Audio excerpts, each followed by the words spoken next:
Alright, I'm out here in Moab with the G-Wagen, and I just spent the night in this thing, which is ironic given that it costs as much as a small house. But anyway, I thought this would be a good opportunity to demonstrate how one might sleep in a G-Wagen.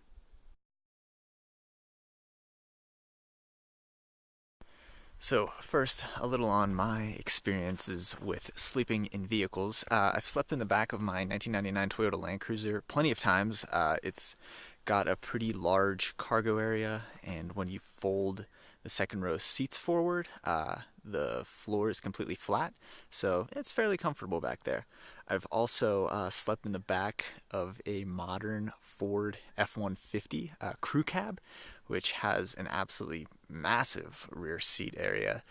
So in that case, I just laid across the back seat and found that to be pretty comfortable. It's got a really wide cab, so I can almost fully stretch out back there.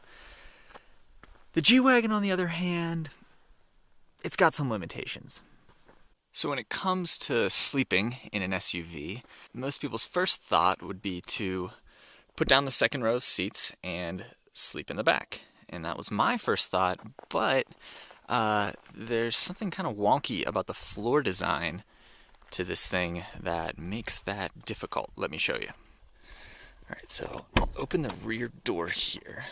And the first thing you'll notice is that the floor isn't exactly flat. Okay, this part is flat, but once you get to this area behind the seats here, there's this step that would not be very comfortable to lay across. And then, once you fold the second row seats down, so this is a 60-40 folding second row, it folds like this. So you pull this seat bottom forward, and then you flip the seat down. Then it kind of creates a third tier. So you've got the seat back, this little step-up piece here, and then the floor itself. So unless you were to build some kind of platform that brought the floor and this step up to be level with the seat back here, it wouldn't be very comfortable. So I had to move on to a different solution. Now, with the cargo area ruled out, that leaves us with two options: the front seat and the back seat. So now we're in the front seating area. You can see it's a fairly comfortable seat as far as vehicle seats go. You've got this nice extendable thigh support, so you can make the seat bottom a little bit longer. The seat also goes back fairly far.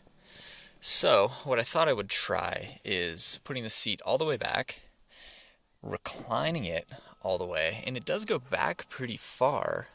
The issue is the bolsters. These are actually adjustable bolsters, so I adjusted them to the lowest settings, so they're as open as they can get. But still, you'll see there, not a lot of room to sprawl out. So I tried this for about a half an hour, just couldn't get comfortable, so I ended up in the back seat. And here's what I came up with. So like I mentioned, you can see that the second row bench isn't super deep. So I needed to make sure that I could use all of it.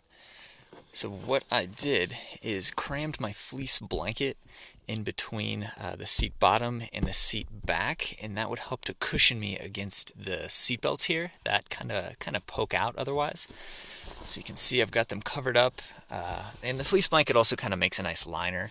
Then I threw my comforter down, folded it in half, and then kind of folded it in half again so that I could lay inside of it here. So it ended up working out all right. I was warm for the beginning of the night, got kind of cold later on, and altogether I'll say that I got probably about 4.5 to 5 hours of good rest. So not ideal, but nonetheless it worked. So when it comes to sleeping in your G-Wagen, the back seat is probably the way to go. it's pretty compromised all around. You still won't be that comfortable, but in a pinch, it'll get the job done.